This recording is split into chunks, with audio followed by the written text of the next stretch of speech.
c'est extraordinaire. Mais aujourd'hui, on a toujours eu la grâce et le privilège d'écouter l'homme de Dieu, Pasteur Jean-Paul, qui a toujours été avec nous dès le départ et il est toujours là. Alléluia. Mais aujourd'hui, c'est différent. Est-ce qu'on peut dire Amen? Amen. Alléluia. Aujourd'hui, c'est maman Gisèle qui est là. Alléluia.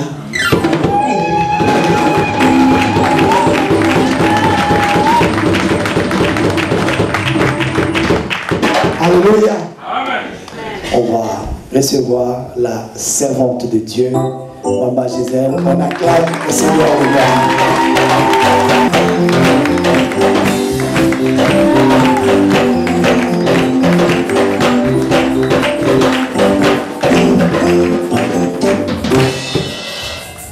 Alléluia. Amen. Bonjour peuple de Dieu. Amen. Je suis vraiment dans la joie d'être au milieu de vous. C'est la première fois que je viens dans l'église de papa Shadrach et maman. Je suis vraiment dans la joie. Amen. Ça fait un moment que je connais papa. On s'est connus dans des circonstances un peu particulières dans l'Aisne. Et vraiment, c'est une rencontre que Dieu avait planifiée. Amen. Parce que je vois où nous en sommes aujourd'hui, je me dis que le Seigneur est bon. Amen. Vous savez, quand Dieu a prévu quelque chose pour toi, il prévoit les circonstances, il arrange les choses et il fait que vous pouvez penser que c'est un hasard.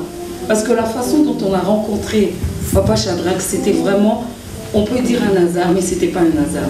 C'est vraiment le Seigneur qui avait préparé, prévu tout ça. Alors vraiment, je suis dans la joie. Je dis merci papa, merci maman, pour cet honneur que vous nous faites encore. Papa, je sais qu'il vient souvent, mais moi, c'est la première fois. Alors je suis vraiment dans la joie et que le Seigneur puisse vraiment vous bénir. Amen. Amen.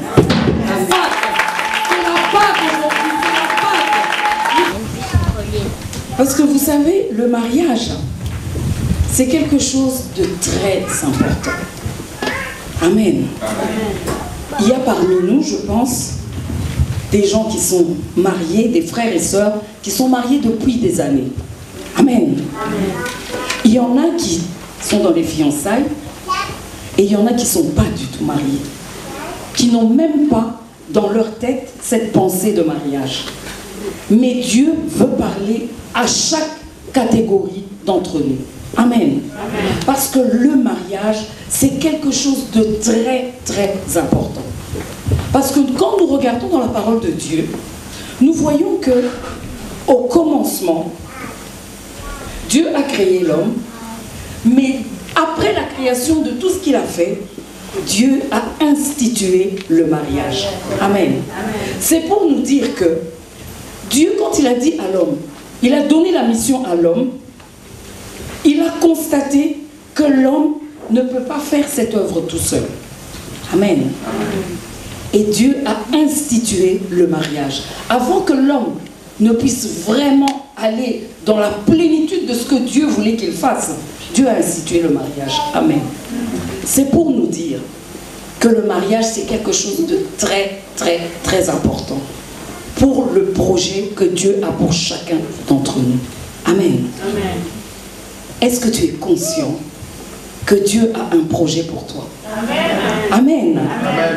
Vous savez, aujourd'hui, je vais nous parler un petit peu comme si on était tout seul dans un salon. Amen. Je vais peut-être te tutoyer. Je vais te dire les choses comme si on était tous les deux. Amen. Amen. Et que nous sommes en train de faire un chemin dans notre vie. Nous sommes en train de réfléchir sur comment moi, pour celui qui est marié, comment est-ce que tu es entré dans le mariage? Comment est-ce que, avant de te marier, tu étais dans quel positionnement avant que tu puisses entrer dans le mariage? Parce que toutes ces choses-là sont très, très importantes. Amen. Amen. Amen. Quand tu entres mal dans le mariage, tout le reste va mal se passer. Amen. Amen. Toi qui es jeune, qui n'as même pas encore commencé à penser au mariage, je veux te dire que c'est important que tu puisses penser au mariage. Parce que le projet que Dieu a pour ta vie, le mariage est une pièce maîtresse. Amen. Amen. Amen. Parce que si tu n'y penses pas dès maintenant, tu vas être surpris par le mariage. Tu vas être pris dans un tourbillon et tu vas te retrouver marié, mal marié, ou bien marié, mais sans comprendre très bien les choses. Moi qui vous parle, j'étais chrétienne. Je me suis convertie avant de me marier. Mais je me suis mariée tout en étant chrétienne. Je me suis mariée sans comprendre c'était quoi le mariage. Amen. Beaucoup d'entre nous, nous sommes entrés dans le mariage, mais parce que, tout simplement, c'est une tradition. Quand j'ai 21 ans, j'ai 20 ans, 18 ans, ou je sais pas, je finis mes études, il faut que je me marie. Amen. Et l'homme qui se présente, si je l'aime, j'entre, je me marie avec lui. Mais je ne me pose pas la question de savoir pourquoi est-ce que Dieu a institué le mariage. Parce que si je me pose cette question, je vais entrer dans le mariage d'une façon différente. Déjà, je vais me préparer. Et je vais être véritablement celle que Dieu veut dans le mariage. Amen. Et lorsqu'on ne sait pas pourquoi on est marié, vous savez, on passe dans des situations, on est dans des retards pas possibles, dans des trucs pas possibles, et finalement on commence à être dégoûté.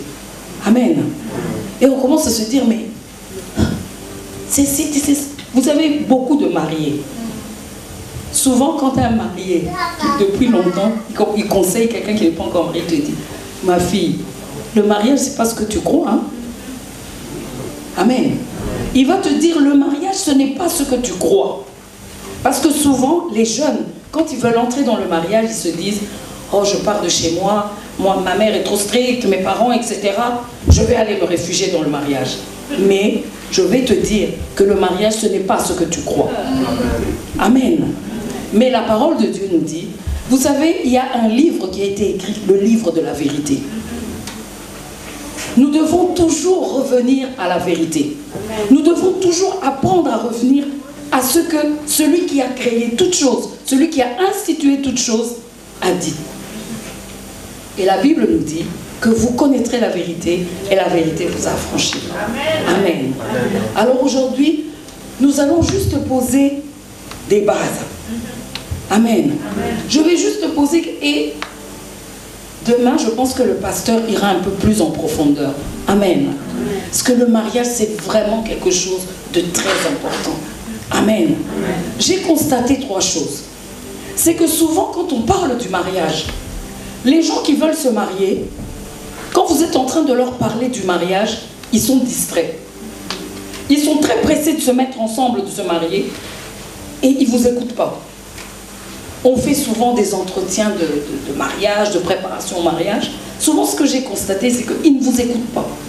Ils sont juste dans l'organisation du mariage, dans l'euphorie, dans toutes les choses qu'il y a à faire, toute cette activité qu'il y a autour du mariage.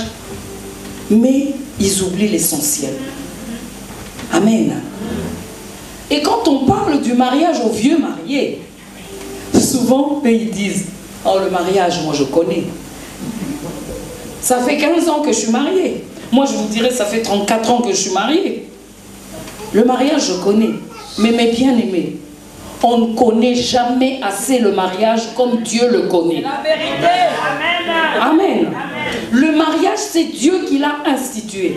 Et Dieu a institué le mariage pour un but. Amen. Dieu a institué le mariage pour que, nous allons lire dans Genèse,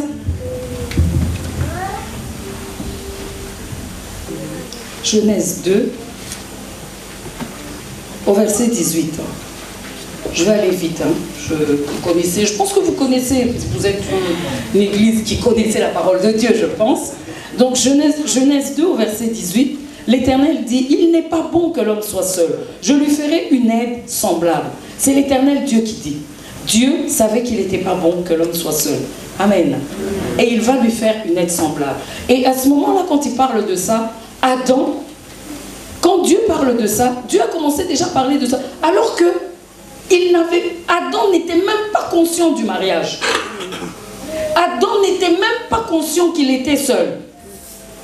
Amen. Mais Dieu savait que Adam allait se sentir seul à un moment. Amen. Là, je vais parler à quelqu'un. Je vais te parler à toi qui es jeune. Toi qui n'as même pas encore commencé à penser au mariage. Toi qui es à 1000 lunes du mariage. Dieu te dit, il n'est pas bon que tu sois seul. Amen. Dieu est en train de te dire qu'à un moment, tu réaliseras que tu es seul. Et tu auras besoin de quelqu'un. Amen. Sois conscient de cela. Parce que le mariage, c'est Dieu qui l'a voulu. Parce que Dieu sait que tu auras besoin d'un compagnon. Amen. Et lorsque Dieu a dit ça, il a laissé Adam faire ses choses, travailler, etc. Et vous savez, Dieu ne nous brutalise pas. Mais Dieu amène les choses de sorte que toi-même, tu te rends compte. Tu te réveilles en fait. Dieu a amené tout doucement Adam à donner les noms aux animaux. Mais c'est parce que Dieu savait que quand Adam va commencer à donner les noms aux animaux, quand il va commencer à se rendre compte que les animaux sont 2 par 2, il va réaliser que lui, il est seul. Amen. Entre parenthèses, je vais te dire à quelqu'un, quand tu te rends compte qu'il y a un manque dans ta vie, c'est Dieu qui permet que tu réalises qu'il y a un manque dans ta vie. Quand Dieu permet que tu réalises qu'il y a un manque dans ta vie, c'est qu'il veut se manifester dans ta vie comme étant Jéhovah Jireh. Amen. Il veut se manifester dans ta vie comme étant l'Éternel qui va pourvoir. Mais il faut que toi, tu sois conscient. C'est pour ça qu'il permet que tu te rendes compte qu'il te manque quelque chose. Ne commence pas à pleurer. Ne commence pas à te décourager, à te dire « il me manque, je vais, etc. » Non. Retourne chez celui qui t'a créé. Retourne chez ton Créateur. Expose-lui ton problème. Dis-lui, je suis seul. Il me manque ça. Amen. Et Dieu va pourvoir. Et quand Dieu pourvoit, il a une façon de pourvoir qui est étonnante. Dieu ne va pas t'amener à ce que... Vous savez, souvent, nous, quand tu as un besoin, tu commences toi-même à chercher. Tu toques chez les voisins, tu dis, bon, je suis en train de chercher une femme, cherchez pour moi. Tu contactes les grandes sœurs, tu contactes les grands frères, etc. Tu ouvres grand les yeux, tu cherches partout. Non. Bien-aimé, quand il s'agit du mariage, c'est l'affaire de Dieu. C'est l'affaire de Dieu. Et Dieu sait ce qu'il te faut. Amen. Dieu sait ce qu'il te faut. C'est ton Créateur. Il n'y a pas mieux que lui pour te connaître. Dieu te connaît mieux que toi-même. Il sait ce qu'il a mis à l'intérieur de toi. Il sait à quoi il t'a appelé. Donc, réalise que Dieu te connaît. Amen.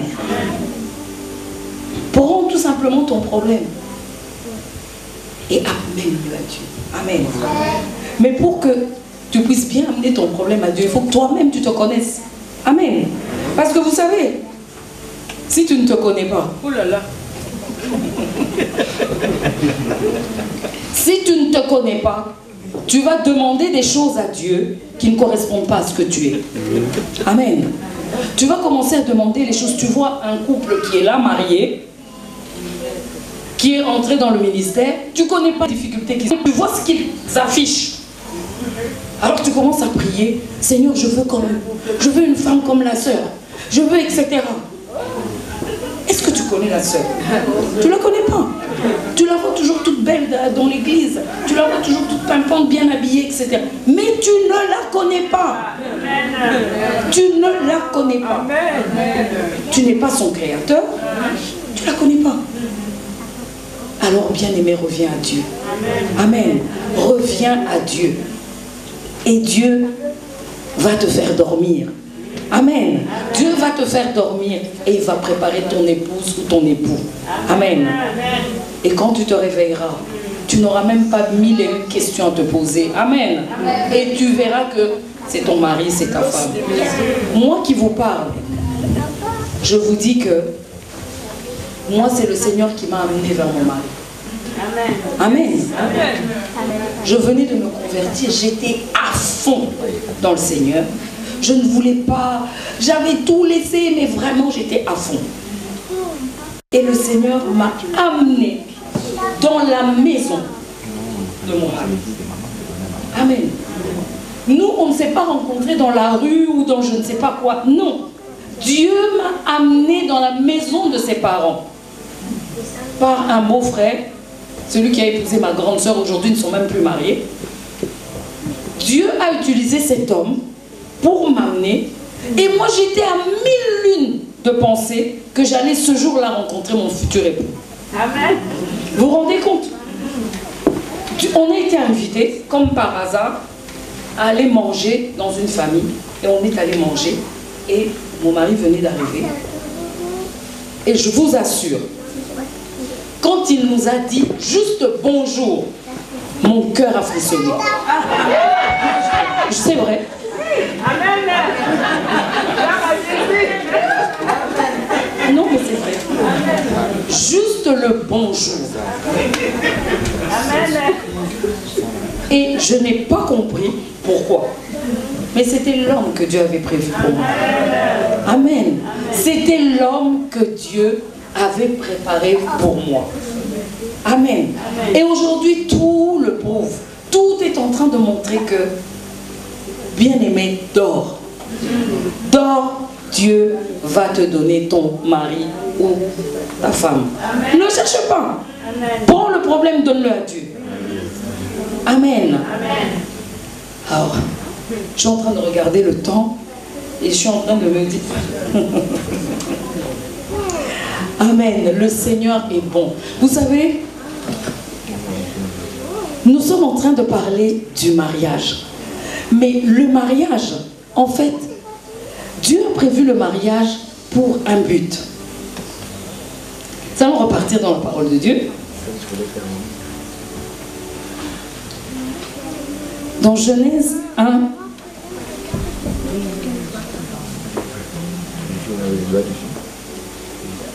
« 28.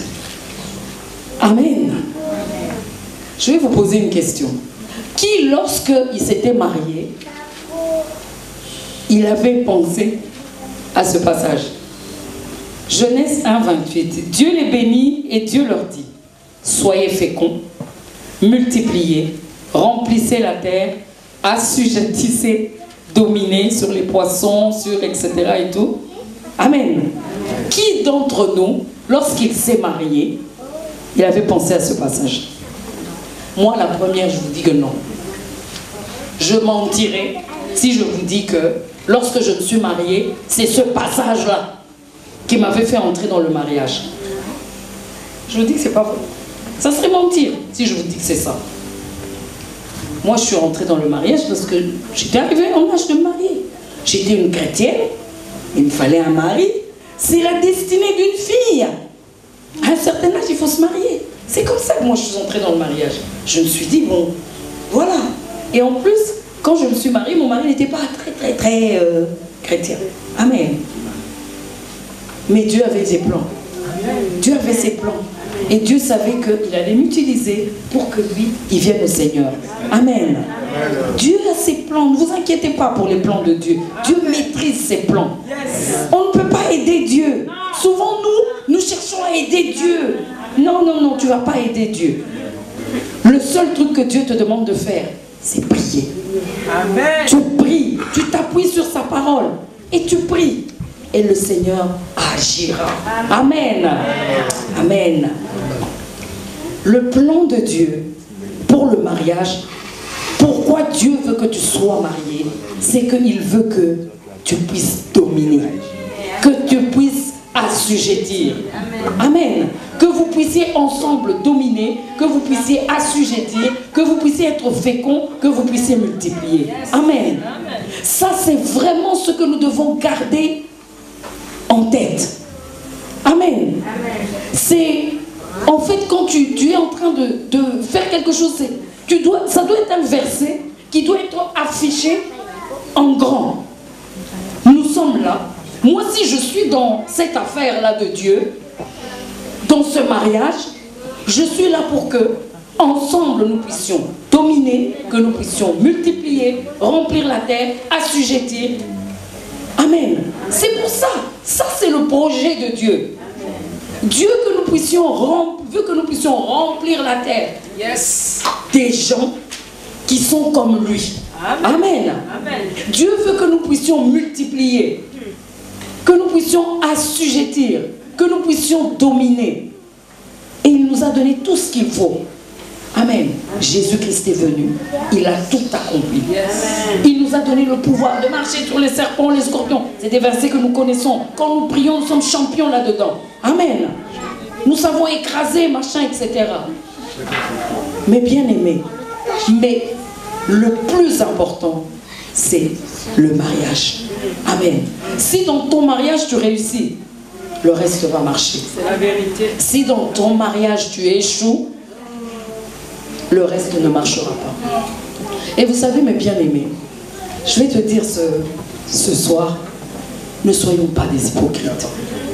Parce que vous savez, souvent, quand on est jeune, là j'ai parlé aux jeunes, bon c'est vrai, eux, le mariage pour l'instant, c'est peut-être pas leur idée. Ceux qui sont en train de se préparer à entrer dans le mariage, bon, Jésus, ils vont aussi l'inviter à leur mariage, mais ça ne sera pas la pièce principale. Pardon, excusez-moi. Jésus ne sera pas la pièce maîtresse, mais Dieu veut être la pièce maîtresse. Amen.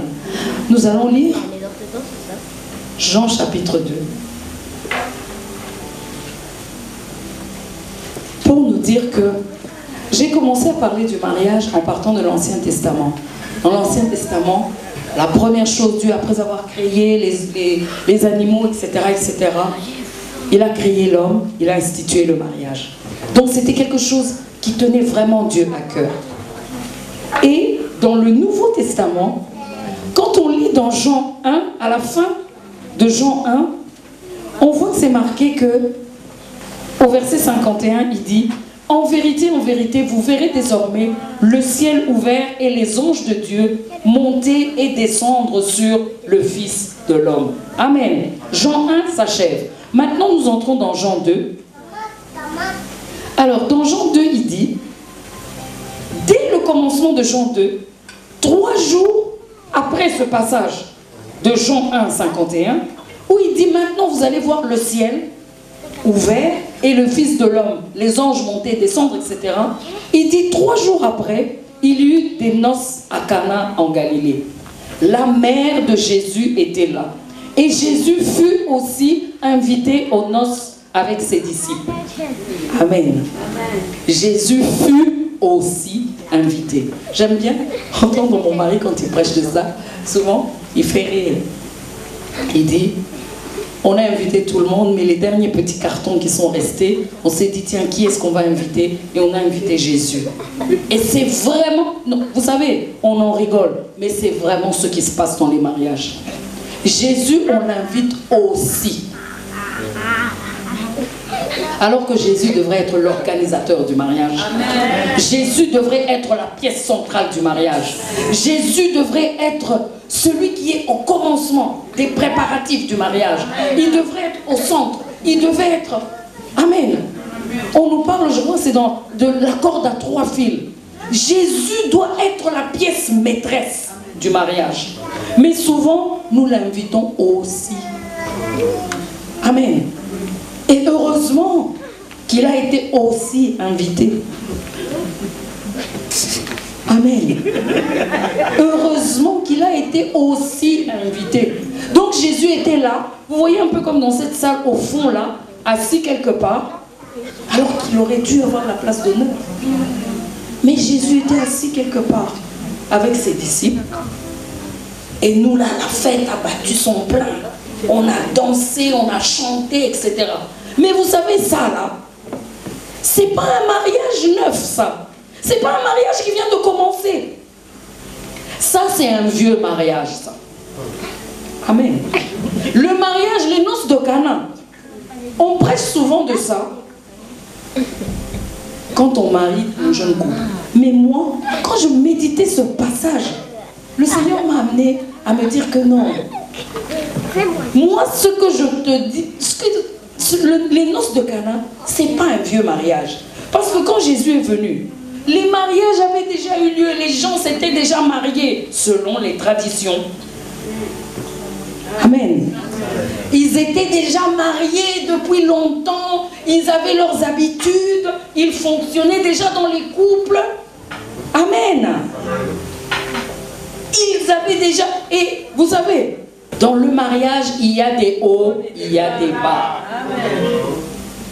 Le mariage fleuve tranquille, c'est même dangereux.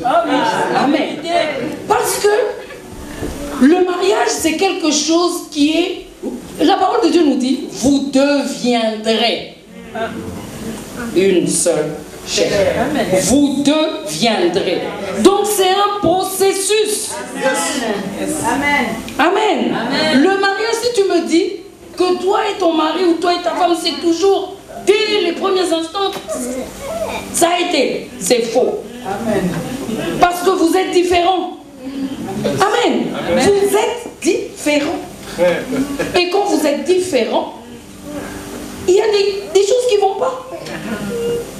C'est ça la différence. C'est qu'il y a des choses qui ne collent pas. Et il faut que vous puissiez vous accommoder des choses qui ne vont pas. Il faut que vous puissiez vous marier. Amen. Marier, c'est mettre ensemble. Et lorsque vous vous mettez ensemble, il faut qu'il y ait la mort. Parce que, vous savez, il faut que tu supportes l'autre. Il faut qu'il y ait quelqu'un qui diminue. Amen. Pour que le mariage puisse être maintenu, il faut qu'il y ait une dose d'amour là-dedans. Parce que l'amour, c'est Dieu. Alléluia. Et l'amour, c'est quoi? L'amour, les fruits de l'amour, c'est quoi? L'amour supporte tout. L'amour croit tout. L'amour excuse tout. L'amour est patient. L'amour pardonne. Amen. Il faut que tous ces ingrédients-là se retrouvent dans le mariage. Parce que si vous n'avez pas ça, le mariage est impossible. Amen. Donc vous n'allez pas me dire que chez moi tout est rose. Amen. Et vous savez, aux noces de Cana, le mariage a battu son plein. Le mariage avait déjà commencé. Et à un moment, le vin a manqué. Amen. Vous savez, le vin, c'est ce qui donne la joie. C'est ce qui donne qui égaye quelque chose. Vous savez, quand il y a une fête où il n'y a pas de vin, les gens, ils ne sont pas très joyeux. Le vin, c'est ça qui donne le petit piment. Amen. Dans le mariage, il faut qu'il y ait le piment. Amen. Il faut qu'il y ait la joie.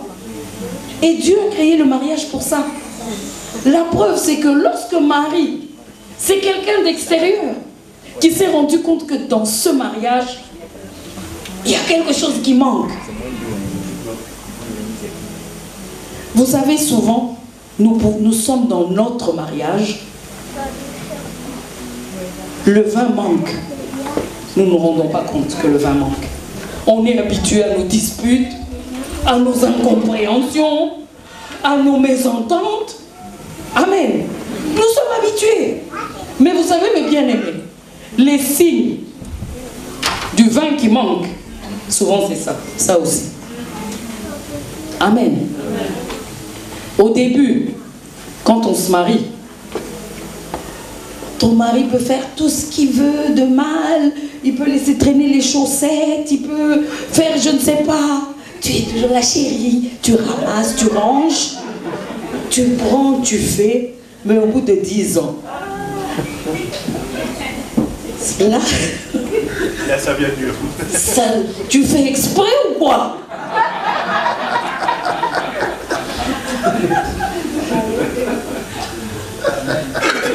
Amen. Ça fait 10 ans. Amen. Vous savez, même moi, des fois, mon mari a des trucs, il me dit, tu fais exprès ou quoi?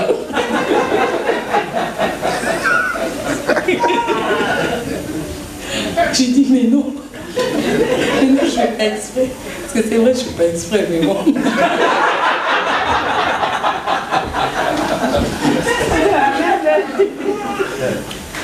Amen. Dans tous les couples, il y a des moments où tu dis à l'autre, est-ce que tu fais exprès ou quoi?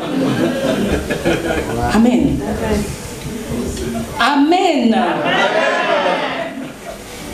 Mais Dieu a une solution pour toi. Amen. Il faut tout simplement que tu sois honnête. Regarde ton mariage. Regarde où tu en es. Amen. Ne te mens pas. Regarde bien ton mariage et dis-toi, est-ce qu'il y a du vin encore dans mon mariage? Parce que vous savez, votre pasteur, s'il a demandé à ce qu'on puisse parler du couple, c'est comme Marie. Marie qui de loin observait et il s'est dit, il manque du vin. Amen. Est-ce que les mariés étaient conscients qu'il manquait du vin? Non. Ils n'étaient pas conscients. Les mariés n'étaient pas conscients qu'il manquait du vin. Mais Marie de loin, elle a regardé. Marie, c'était une femme très attentive. Elle s'est dit, non, non, non, il manque quelque chose. Et comme votre pasteur a fait, Marie est allée parler à Jésus. Amen. Marie lui a dit, il manque du vin. Fais quelque chose. Il manque du vin, fais quelque chose. Mais vous savez, lorsque Dieu veut guérir quelqu'un, Dieu fait quoi? Il envoie quoi? Sa parole. Dieu, quand il veut te guérir, il va envoyer sa parole. La parole de Dieu, c'est un médicament.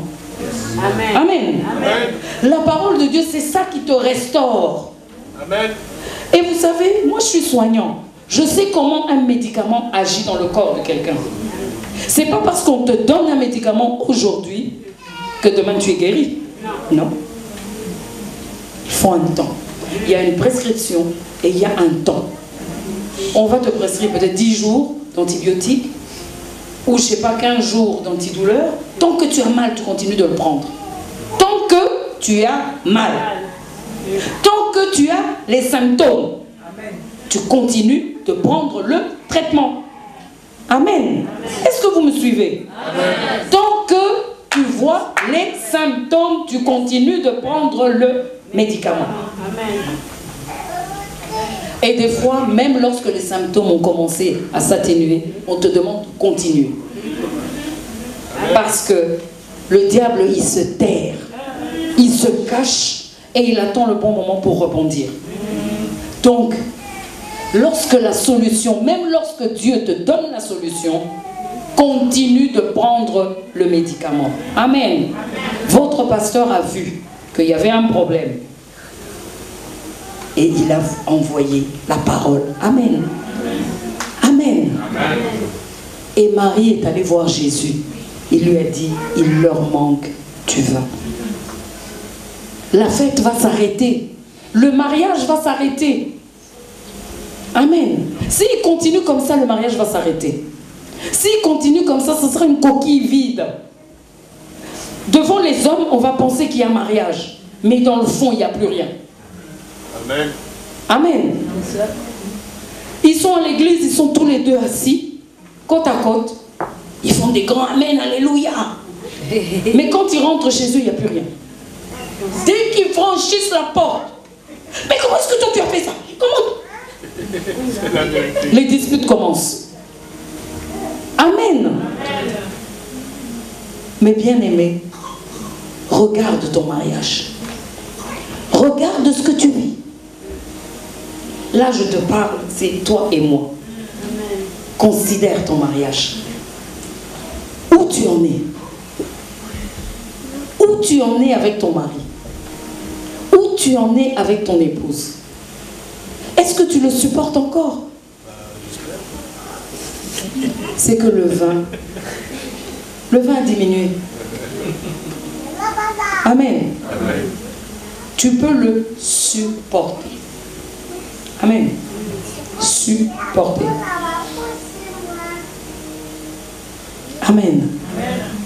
Mais Dieu veut que tu l'aimes. Le mariage, c'est une histoire d'amour.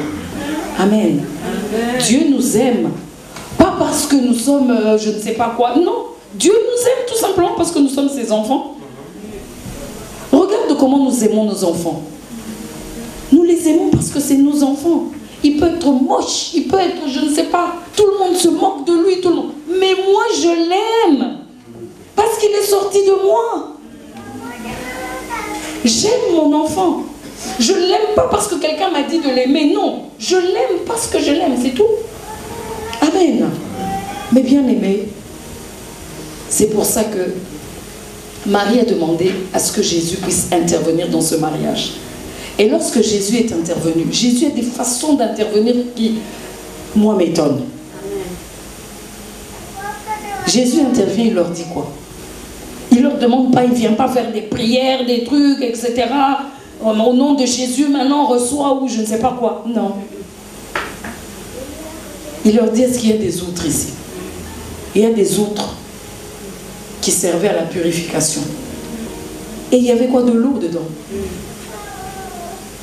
Il fait quelque chose d'incroyable. Il change l'eau en vin.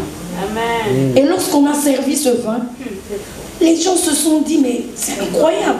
Ce mariage était en train de mourir.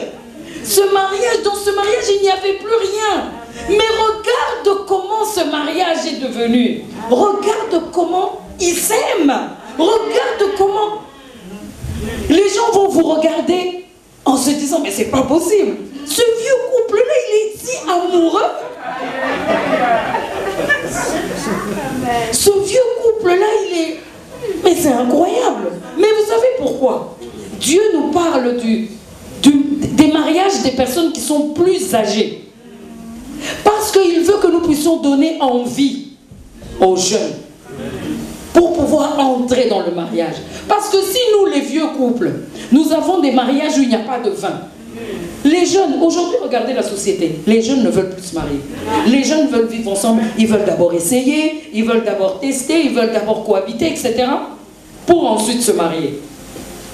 Mais Dieu veut que nous, les vieux couples, nous puissions être dans une harmonie. Nous puissions avoir du bien. Amen. Pour que nous puissions donner envie aux jeunes d'entrer dans le mariage. Amen. Je vous assure, il y a tellement de choses à dire là-dessus. Je suis en train de regarder le temps. Amen.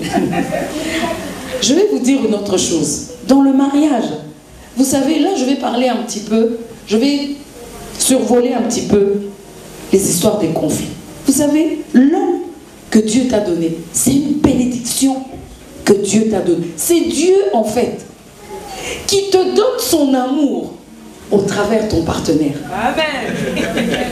Amen. Amen. Dieu veut déverser, mais Dieu est au ciel. Il ne peut pas venir sur la terre. Alors il te donne quelqu'un qui est là à côté de toi, qui t'aime sans te juger, comme Dieu t'aime, et qui peut te cajoler, qui peut te prendre dans ses bras. Dieu ne peut pas faire ça. Il est tellement grand, mais il te donne quelqu'un qui lui peut faire ça. Amen. Mais il faut que tu sois conscient que ce que tu as en face de toi, celui que tu as en face de toi, c'est un cadeau de Dieu. Pour que tu le considères en tant que tel et que tu le prennes avec poids. Parce que sinon, tu vas considérer que... tu vas considérer que je l'ai déjà épousée. Et souvent, tu trouves que elle t'appartient. C'est vrai, elle t'appartient. Mais ce n'est plus... ce n'est plus cet objet d'amour. C'est ta femme, c'est ton mari, c'est ma femme. Tu commences à être très exigeant avec elle. Tu commences à... Fraîche.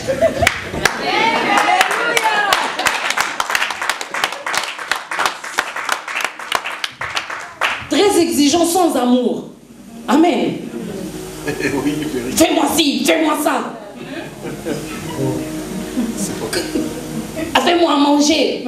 Vous savez, toutes ces choses-là, C'est par amour que ou l'homme ou la femme le fait. C'est par amour. Ce n'est pas un devoir. Ce n'est pas une obligation.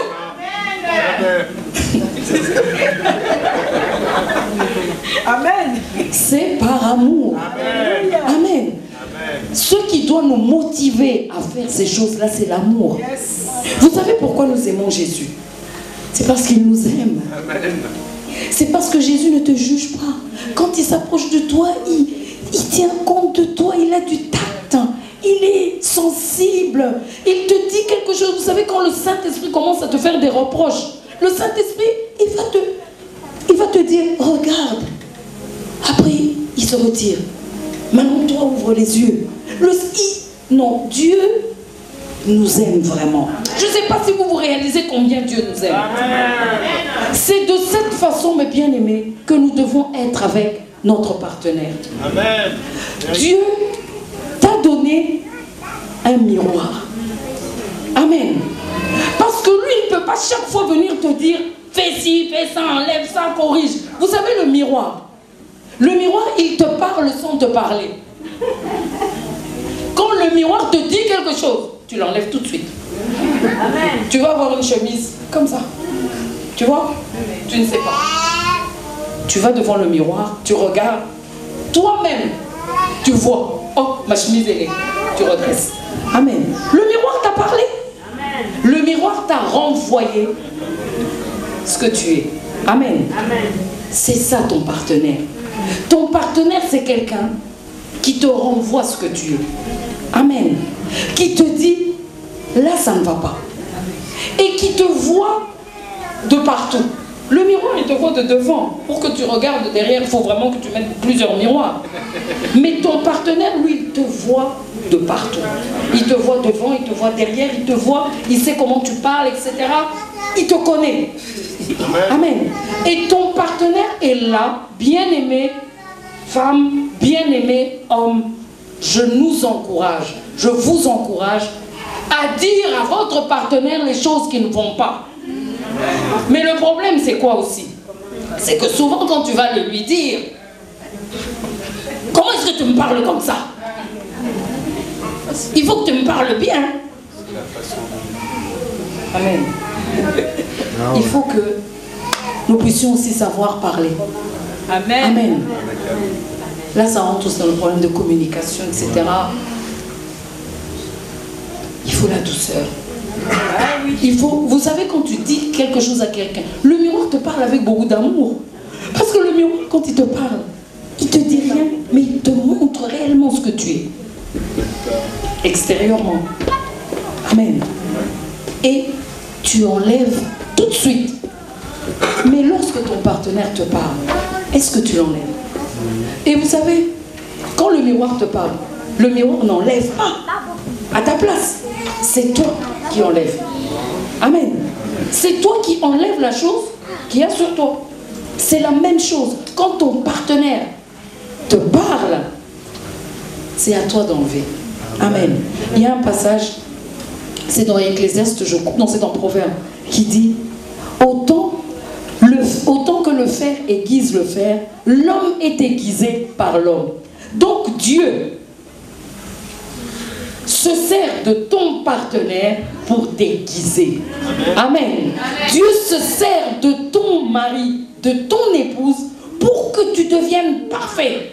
Pour que tu rentres dans pour t'élever. Pour que tu entres véritablement dans son plan, dans son projet, dans son programme. Pour que tu deviennes le véritable homme, femme, qui domine, qui règne, qui... Amen. Amen. Amen. Dieu se sert de ton partenaire. Et tu vas te rendre compte, quand tu t'es bien marié, tu t'élèves. Amen. Quand tu es bien marié, tu vas voir que des choses que tu ne faisais pas, tu commences à les faire. Des potentiels qu'il y avait en toi, qui étaient cachés, se révèlent. Amen. Parce que tu es bien marié et le partenaire t'a aiguisé. Amen. Le partenaire t'a amené petit à petit à grandir. C'est pourquoi, bien aimé, encouragez vos femmes, encouragez vos maris. Amen. Quand tu as remarqué quelque chose, encourage-le. Donne-lui tout ce que tu peux pour qu'il entre dans ce qu'il doit faire. Parce que sinon, tu vas être quelqu'un qui travaille contre Dieu dans le mariage. Amen. Amen. Mais bien aimé, je vais m'arrêter là, je pense. Mais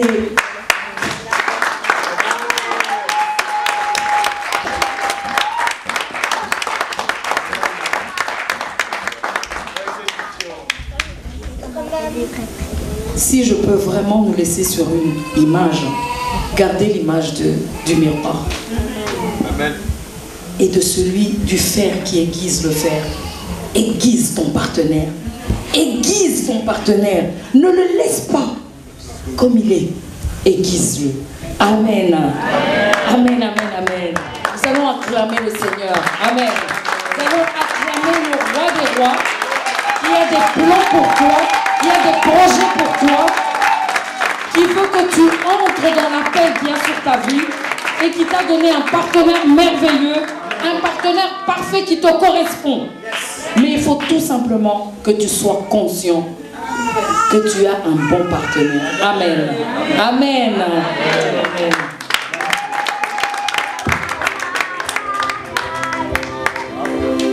Alléluia. On acclame le roi des rois. Wow.